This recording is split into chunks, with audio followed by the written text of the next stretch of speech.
Ako, natatawa ako doon kay Cristina Ferrer eh.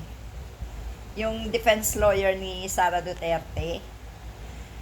Kasi niratrat niya ng husto si si taga-COA. Yung mga tanong niya talagang hindi mo iisipin na lawyer yung nagtatanong. Parang palingkera na hindi mo maintindihan eh. Yung bang parang nagtitinda ng mga baboy at manok sa bangketa. Kaya si Attorney Lorna Capunan, natuwa din ako eh. Kung ako kay Attorney Lorna, ispank mo na nga po yan. At nang medyo matauhan naman. Itong mga abogado talaga ni Sara. 16 na abogado ni Sara Duterte ang tila nawalan na ng kontrol at hindi na alam kung ano pa mga itatanong sa impeachment trial.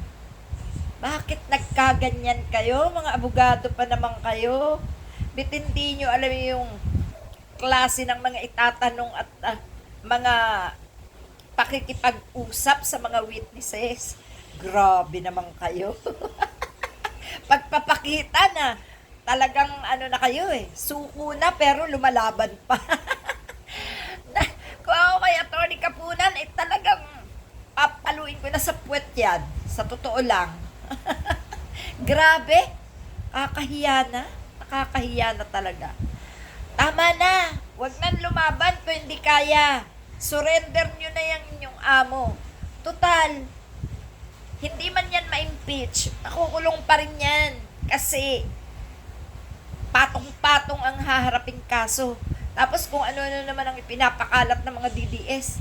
Kesyo na absuelto raw si Sara Duterte sa ikinaso ng taga-NBI. Wow ha? Okay. Sige. Abangan natin yan. Yan ang pinakamagandang abangan. Yung criminal case ni Sara Duterte.